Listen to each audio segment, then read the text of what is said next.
The throne room of Valtherus had never felt so heavy. Golden pillars stretched toward a ceiling painted with the victories of kings long dead. Enchanted flames floated in the air, casting a steady, unnatural glow over rows of nobles dressed in silk and silver. Every eye was fixed on the figure standing alone before the throne. A human. He didn't belong here. Not among polished crowns and perfumed courtiers. His armor was worn, darkened by ash and dried blood. His cloak hung in torn strips behind him. Even his boots left faint trails of dirt across the pristine marble floor. And yet, no one dared speak against him. Because Kale was the reason they were still alive. "The war is over," announced the High Chancellor, his voice echoing through the vast chamber. "The Void Tyrant has fallen." A wave of murmurs followed, relief, disbelief, and quiet celebration. The Chancellor turned toward Kale, raising a hand. "Step forward, Kale of the Ashlands." Kale didn't move at first. Then, slowly, he stepped forward, each footstep echoing louder than it should have. "You fought where armies fell," the Chancellor continued.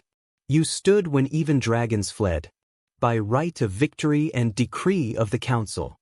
A servant approached, carrying a velvet cushion. Resting upon it was the crown of ashes. It shimmered faintly, forged from pale gold and threaded with veins of crimson crystal. Old magic pulsed from it, ancient and watchful, as if the crown itself were alive. "We offer you the throne," the Chancellor declared. "Become king of Valtherus." Silence followed. A sacred, suffocating silence. Kale stared at the crown. His expression didn't change. Around him, nobles leaned forward slightly, anticipation flickering in their eyes. Some hopeful. Others calculating. A human king. It would change everything. "Take it," the Chancellor urged, his tone tightening. "The realm needs a ruler. The people need a symbol." Kale let out a slow breath. He chuckled. It was soft at first, almost disbelieving. But it grew. A low, rough laugh that didn't belong in a room like this. Several nobles stiffened. The Chancellor's eyes narrowed. "Do you find this amusing?" Kale stepped closer to the crown, tilting his head slightly as he studied it. "I fought through hell," he said quietly. "Watched cities burn. Watched good people die for a war they didn't even understand." His gaze lifted, meeting the Chancellor's. "And now you want to reward me with a chair?" A ripple of tension swept through the hall. "This is not a chair," the Chancellor snapped. "This is the throne of Valtherus." Kale shrugged faintly. "Looks uncomfortable." A few gasps broke out. "Mind your tongue," a noble barked from the side. "You stand before." Kale didn't even look at him. "I didn't fight your war to rule your kingdom," Kale said. The words landed like a blade. The Chancellor's voice hardened. "This is no longer a matter of preference. The crown has chosen you." At that, Kale's eyes flicked back to the artifact. "Has it?" Slowly he reached out. The entire room leaned in. His hand hovered just above the crown of ashes. The air seemed to tighten, magic stirring faintly in response. For a moment, it almost looked like he would take it. But his hand moved past it. A collective breath caught. Kale turned slightly, his gaze falling on something else beside the throne. The sword. It had been there all along, half forgotten. Its blade was dark, almost black, with faint cracks running along its length.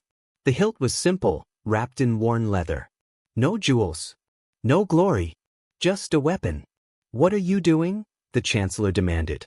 Kale didn't answer. He reached down and gripped the sword. The moment his fingers closed around the hilt, the world seemed to shudder. A low hum filled the chamber, deep and ancient. The floating flames flickered wildly. Fine cracks spread across the marble floor beneath Kale's feet. Several nobles stumbled back. "What is that?" someone whispered. "That blade," the Chancellor breathed, his face paling. "It shouldn't." Kale lifted the sword slowly, as if testing its weight. For a brief second, confusion crossed his face. Then recognition. "I know this," he murmured. The blade pulsed faintly, as if responding to him. Kale turned back to the throne. "To be honest," he said, resting the sword against his shoulder, This feels more like me. You would reject the crown? The Chancellor asked, disbelief creeping into his voice. Kale met his gaze. I don't need a crown. The words echoed.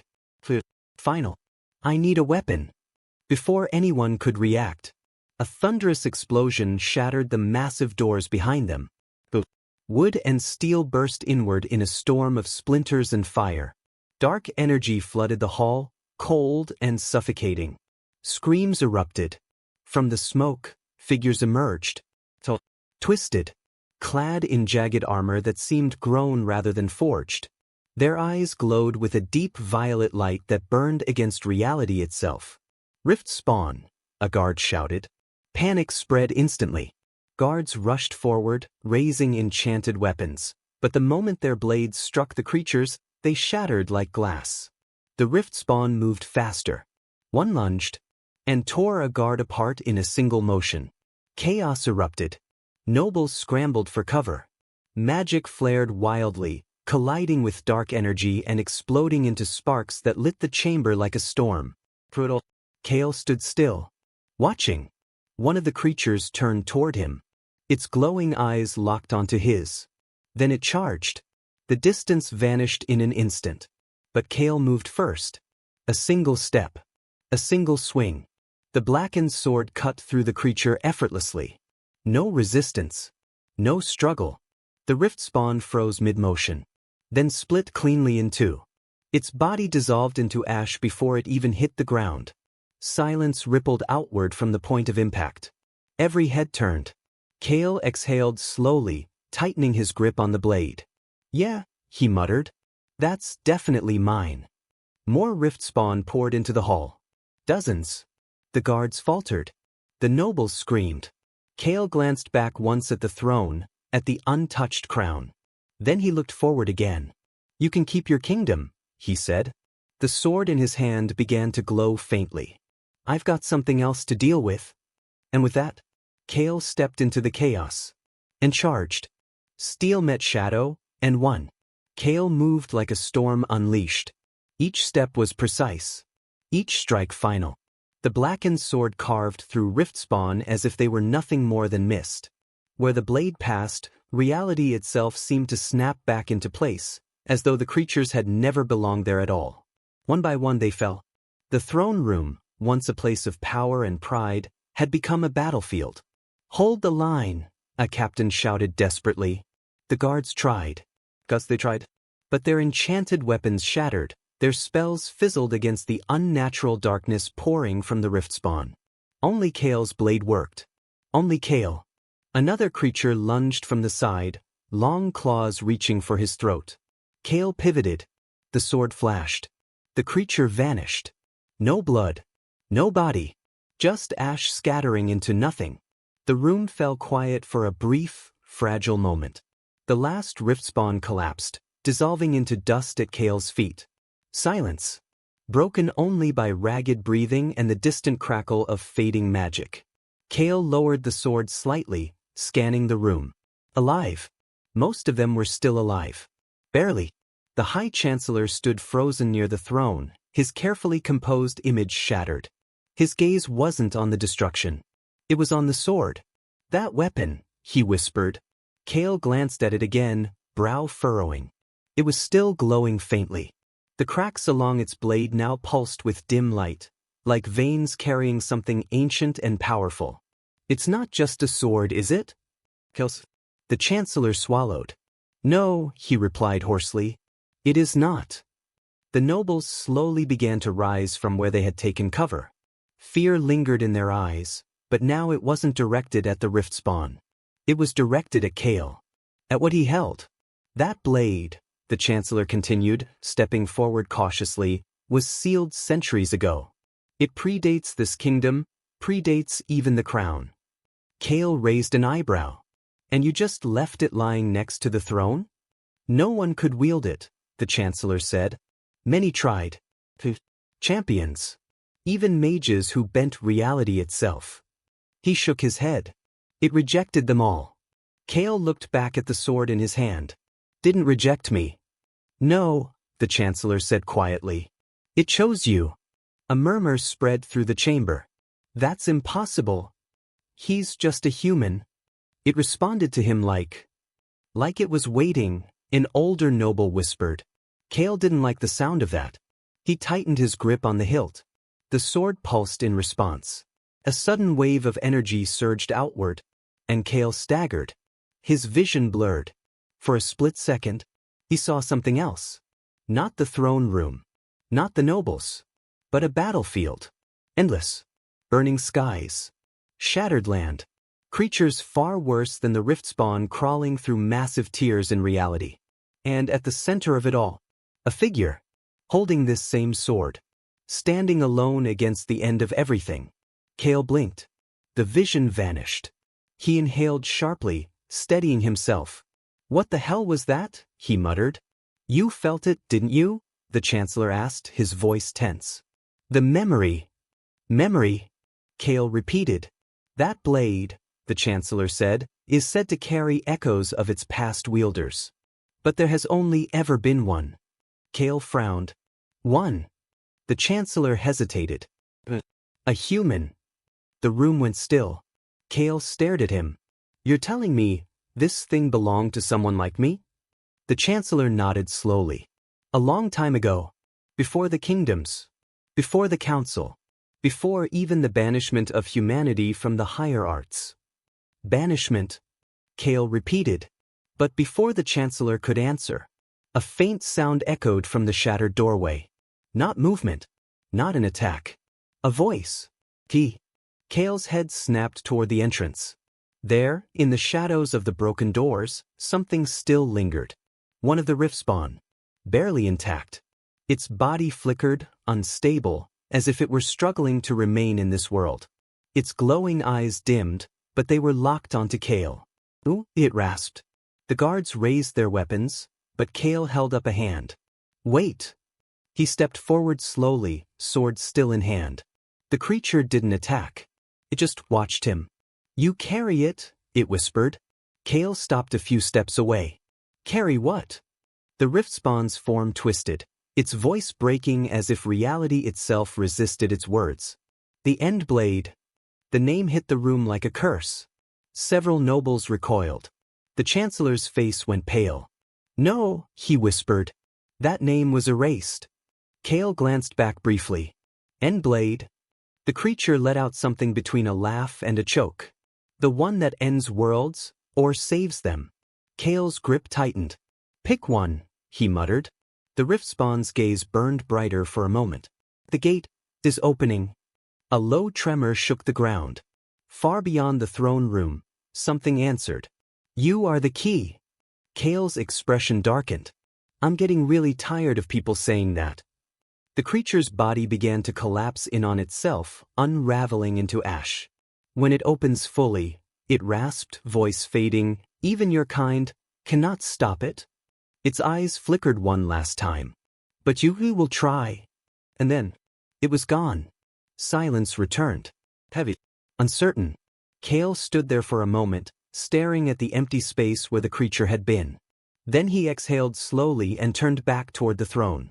The crown of ashes still rested where it had been offered. Untouched. Unwanted. The Chancellor stepped forward again, his voice no longer commanding, only wary. You heard it, he said. Whatever that is, if it opens. It will, Kale interrupted. The Chancellor froze. Kale looked down at the sword. The end blade. It pulsed faintly as if in agreement. I saw something, Kale said. Just for a second. He lifted his gaze. And whatever's coming, that thing back there? He nodded toward the doorway. It was nothing. A chill spread through the room. What are you saying? A noble whispered. Kale rested the blade against his shoulder again. I'm saying, he replied, the war didn't end. He turned toward the broken doors. It just started. Behind him, the crown of ashes gleamed quietly in the light. For the first time in centuries. Ignored. And ahead of him, darkness waited. Kale stepped forward. And didn't look back. The world beyond Valthuris felt wrong. Kale noticed at the moment he crossed the shattered gates of the capital. The sky was still blue, but too pale. The wind carried a faint chill, unnatural for the season. Even the birds were quiet, as if something deep in their instincts told them to stay hidden. Or stay gone. Kale walked alone at first. The end blade rested across his back now, wrapped in a strip of cloth he'd torn from a fallen banner. It didn't hide the weapon. It just dulled the glow enough to keep people from staring. Not that it helped much. Every village he passed through fell silent when they saw him. Not because of who he was. Because of what he carried. You feel it too, don't you? Kale muttered. The sword pulsed faintly in response. That was becoming a problem. He wasn't used to his weapons answering back. Yeah, he sighed. Didn't think so. You talk to it like it's alive. Kale stopped. The voice came from behind him. He turned slowly. A woman leaned against a broken stone wall just off the road.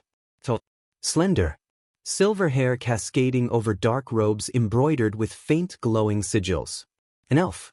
Her eyes, sharp and calculating, were fixed on the sword. Most people would be running from that thing, she continued. Not having conversations with it. Kale studied her for a moment. You've been following me. Observing, she corrected calmly. There's a difference. Not really. A faint smirk touched her lips. Fair enough. She pushed off the wall and stepped closer, her gaze never leaving the end blade. I felt it awaken, she said. From miles away. Kale crossed his arms slightly. And I wanted to see the human who survived touching it. Kale shrugged. Disappointed? Confused, she admitted. That sword rejects magic. Rejects power. Rejects everything this world is built on. Her eyes narrowed slightly. And yet, it didn't reject you. Kale glanced at the blade over his shoulder. Yeah. People keep saying that. Do you know what it is? She asked. End blade, Kale replied. Apparently dramatic. The elf didn't smile this time. That name was erased from history, she said quietly. Spoken only in warnings. Kale raised an eyebrow. But I like warnings. She studied him for a long moment. My name is Lyra, she said. And if you're going where I think you are. Her gaze shifted toward the distant horizon. You're going to need help. Kale followed her gaze. Far away, beyond rolling hills and distant forests. The sky was cracked. Not visibly, not in a way most would notice. But Kale could see it. A faint tear in reality, stretching like a wound across the world. The gate. I wasn't planning on going alone anyway, he said. Lyra blinked. You weren't. Kale turned slightly, glancing behind him. Come out, he called. Silence. A figure dropped from a nearby tree with a heavy thud. A man in battered armor, one shoulder plate missing, a long scar running across his face. His hand rested near the hilt of his blade, but he didn't draw it. You've got sharp ears, the man muttered. Kale shrugged. You're loud. The man snorted. Name's Darren, he said. Used to be a knight. Before I decided I preferred living. Deserter? Lyra asked, unimpressed. Survivor, Darren corrected. Kale nodded slightly. He followed me out of the capital. Darren crossed his arms. Yeah, well, hard not to when the guy who killed the Void Tyrant walks out carrying a cursed sword. Not cursed, Lyra said immediately. Darren glanced at her. You sure about that? No, she admitted. But it's not cursed in the way you think. Kale sighed. That's reassuring. Before anyone could say more, a shadow passed overhead. All three looked up. Something massive moved across the sky. Too fast, too high to make out clearly. But the air it displaced rippled unnaturally, like reality itself bending around it. Lyra's expression darkened. It's starting sooner than I thought. What is that? Darren asked. Proof, Lyra said, that the rift isn't just opening. She looked at Kale. It's expanding. A distant rumble echoed across the land. Not thunder. Something deeper. Something wrong. Kale reached over his shoulder and pulled the end blade free. The moment it was exposed, the air shifted. The faint tear in the sky flickered. Yeah, Kale said quietly. It sees me. Lyra stiffened. What do you mean, it sees you? Kale didn't answer immediately. Instead, he stared at the horizon, at the growing distortion. I saw something, he said finally. Back in the throne room. Lyra's eyes narrowed. A vision.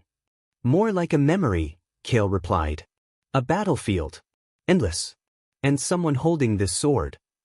Darren frowned. Someone? Kale nodded. A human. Silence fell.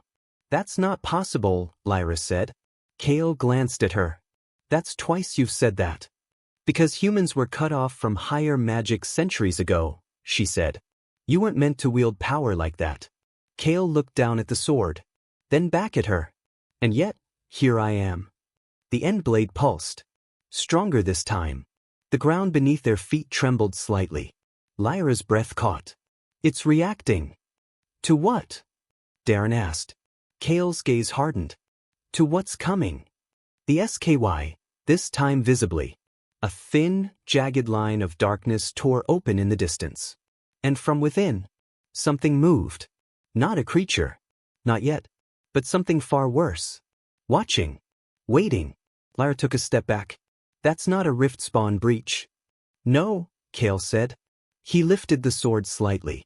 The blade began to glow brighter, its cracks blazing with light. That's the gate. Darren swallowed. And we're heading toward it? Kale smirked faintly. Yeah. Lyra stared at him. Do you even know what you're walking into? Kale adjusted his grip on the sword. Nope. The ground trembled again. The tear in the sky widened slightly. The world seemed to hold its breath. Kale started walking. Good, he added. Makes it interesting. Lyra hesitated for only a second, then followed. Darren groaned. I'm going to regret this, he muttered. But he followed too. Behind them, the kingdom of Valthuris stood untouched. For now. Ahead. The gate waited. And something beyond it was beginning to wake. The world broke slowly at first, then all at once. By the time Kale and the others reached the outer plains of Erinder, the sky was no longer hiding its wounds. Jagged fractures spread across it like shattered glass, each one bleeding faint violet light into the world below. The gate was no longer a distant threat. It was here. And it was opening. The land itself had begun to twist. Trees bent in unnatural directions. Rivers flowed uphill before snapping back into place. Even the air felt heavier, thick with something ancient and wrong. Darren spat into the dirt. I've fought in wars. I've seen monsters. But this. He shook his head. This feels like the world forgot how to be a world. Lyra didn't answer. Her eyes were fixed on the sky. It's worse than I thought, she whispered. The gate isn't just opening. It's rewriting reality around it. Kale walked ahead of them, silent. The end blade was no longer wrapped. It couldn't be. The moment he tried earlier, the sword had burned through the cloth like it didn't exist. Now it rested in his hand, fully awakened, its dark surface fractured with glowing lines of blinding light. It hummed constantly, not loudly, but enough. Enough to remind him that it was alive. Or close to it. You feel it, don't you? Lyra said, stepping closer. Kale didn't look at her. Yeah. It's calling to something, she said. Or something is calling to it. Kale's grip tightened slightly. Same difference. A deep rumble echoed across the plains. Not from the sky this time. From ahead. They crested a hill. And saw it. An army. Thousands of soldiers stretched across the field below. Banners of multiple kingdoms snapped violently in the warped wind. Valthuris, Eldrin, the northern clans. Even the high mages had come, their staffs glowing with layered enchantments. At the center of it all stood a raised platform. On it, the High Chancellor. Darren groaned. You've got to be kidding me. Lyra's expression hardened. They're not here to fight the gate. Kale already knew. They're here for me. As if on cue, the Chancellor raised a hand. The army shifted. Weapons turned. Not toward the sky. Toward Kale. Kale of the Ashlands. The Chancellor's voice boomed, magically amplified across the plains. You stand accused of wielding a forbidden relic and endangering the realm. Darren let out a sharp laugh. Endangering? The sky is literally breaking. They fear what they don't control, Lyra said quietly. Kale stepped forward. The end blade flared slightly in his hand. You followed me all this way, he called out. Just to point fingers? The Chancellor's face was pale, but resolute. That weapon you carry is not salvation, he said. It is annihilation. The end blade was sealed for a reason. Kale tilted his head slightly. Yeah? And how's that working out for you? A ripple of unease spread through the army. The gate can still be contained, the Chancellor insisted. But not if you interfere. Lay down the sword. Submit to the crown. We can still restore order. Kale glanced back briefly, toward the distant kingdom behind them, then forward again. To be honest, he said, I think you lost order the moment the sky cracked open. The Chancellor's expression darkened. Then you leave us no choice. His hand dropped. Seize him. The army moved. Thousands of soldiers surged forward, magic flaring, arrows knocked, spells forming in the air like gathering storms. Darren cursed. We are definitely outnumbered. Lyra raised her hands, energy crackling between her fingers. We don't have to fight all of them. Kale stepped past them. Yes, he said simply. We do. The first wave hit. Arrows darkened the sky. Spells screamed through the air. Kale didn't dodge. He moved forward. The end blade rose. And the world bent. Every arrow that came near him slowed, then stopped. Hung in the air. For a single, impossible moment. They shattered. Every single one. Gasps rippled through the charging soldiers. Kale didn't stop. A line of knights rushed him, blades glowing with enchantments. He swung once. Just once. The ground split. A shockwave tore through the front line, sending armored warriors flying like leaves in a storm. Their magic flickered and died as they hit the earth. Lyra froze. That's not possible. Darren blinked. I'm starting to think we should have stayed home. More soldiers came. More spells. More power. And Kale walked through it. Untouched. Unstoppable. The end blade burned brighter with every step, its light no longer contained to the blade. It spread across Kale's arm, faint at first, then stronger, like fire beneath his skin. The army faltered. Fear crept in. He's not even trying. What is he? That's not human. Kale heard them. He didn't care. Because above them, the gate further. This time, everyone saw it. A massive tear ripped open across the sky, stretching wider than the horizon itself. And from within, shapes emerged. Not rift spawn. Something worse. Massive silhouettes moved beyond the tear, their forms too large, too wrong to fully comprehend. The air screamed. Reality buckled. The army stopped. Weapons lowered. All eyes turned upward. What have we done? Someone whispered. The Chancellor staggered slightly on his platform, his confidence finally breaking. No, this wasn't supposed to. Kale stopped walking. Right at the center of the battlefield. Between the army and the gate. He looked up. At the things beyond. At the end of everything. He smiled. There you are. Lyra stared at him. Kale, that's not something you fight. Darren nodded quickly. Yeah, I'm with her for once. That's definitely a runaway situation. Kale adjusted his grip on the end blade. The light around him flared. The ground cracked beneath his feet. I already told you, he said. I'm not here to run. Behind him, kings, armies, and mages stood frozen. Powerless. Watching. As the human they tried to control stepped forward to face what even gods feared. No crown. No throne. Just a sword. And the will to use it. The sky finally broke.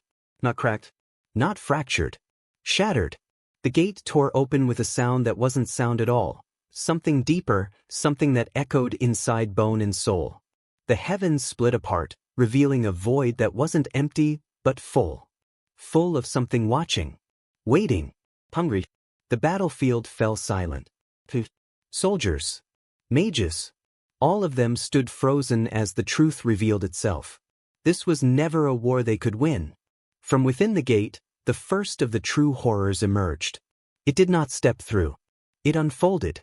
A vast, shifting mass of impossible geometry and living darkness, stretching across the tear in reality. Its presence alone bent the world around it, gravity twisting, light folding, sound dying before it could exist. Lyra dropped to one knee, clutching her head.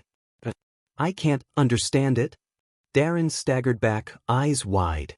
That's not a creature, that's a nightmare. The army broke. Some ran. Some screamed. Some simply collapsed, unable to process what they were seeing. Only one person remained standing. The end blade burned in his hand, its light now blinding, no longer contained, no longer subtle. The cracks along its surface blazed like molten stars, spreading up his arm, across his chest, threading through him like living fire. He could feel it now. Not just the sword, but everything. The gate. The thing beyond it. The weight of 1,000 forgotten wars pressing against reality itself. And beneath it all, a choice. The entity shifted, not moving closer, but focusing on him. A voice filled the world. Not spoken. No. You carry the end. Kale didn't flinch. Yeah, he said. So I've been told. The void pulsed. You are not meant to exist. Kale shrugged faintly. Not the first time I've heard that either. The presence grew heavier. The ground beneath him cracked, unable to bear the pressure. The cycle must complete. Visions flooded Kale's mind. Worlds consumed. Civilizations erased. Endless resets. Over and over. A system. A design. Take the mantle, the voice offered. The crown of ashes appeared before him. Not physically, but conceptually. A symbol of control. Of order. Of becoming part of the system that ended worlds, and began them again. Become the wielder of endings, and rule what remains. The battlefield held its breath. Even the chaos stilled. Lyra forced herself to look up, her voice barely a whisper. Kale. Darren clenched his fists. Don't listen to it. Kale stared at the vision of the crown. Then at the gate. Then at the thing beyond. You know, he said slowly, a lot of people keep trying to give me one of those. The entity did not respond. It didn't need to. It knew the outcome. Every outcome. Every cycle. Except this one. Kale tightened his grip on the end blade. I've seen what your order looks like, he continued. Worlds ending. People erased. Everything reduced to what? A reset button? The sword flared brighter. The light spread across his entire body now, not burning, but anchoring. Grounding. Human. I don't want it. The void shifted. For the first time. Uncertainty. Then you choose oblivion. Kale smirked. No, he said. I choose something else. He raised the end blade. The battlefield trembled. Reality strained. The sword screamed, not in pain but in power. In recognition. As if it had been waiting for this moment longer than time itself. I don't want your crown, Kale said. The light intensified. Blinding. Overwhelming. I don't want your throne. The gate began to destabilize. Cracks forming within the void itself. The entity pulsed violently. You cannot break the cycle. Kale's eyes burned with light. Maybe not, he said. Then he stepped forward. Toward the impossible. But I can break you. And he swung. There was no explosion. No grand blast. Silence. A single, perfect cut. The end blade passed through the fabric of reality itself. Through the gate. Through the entity beyond. Through everything that wasn't supposed to be touched. For a moment, nothing happened. The void screamed. Not in sound. In absence. The gate shattered. Not like glass. Like something that had never been allowed to exist in the first place. The entity collapsed inward, its vast form folding, unraveling, breaking apart into fragments of nothingness. The sky began to heal. The fractures closed. Light returned. Air flowed. Sound came back all at once. The battlefield erupted. Shockwaves.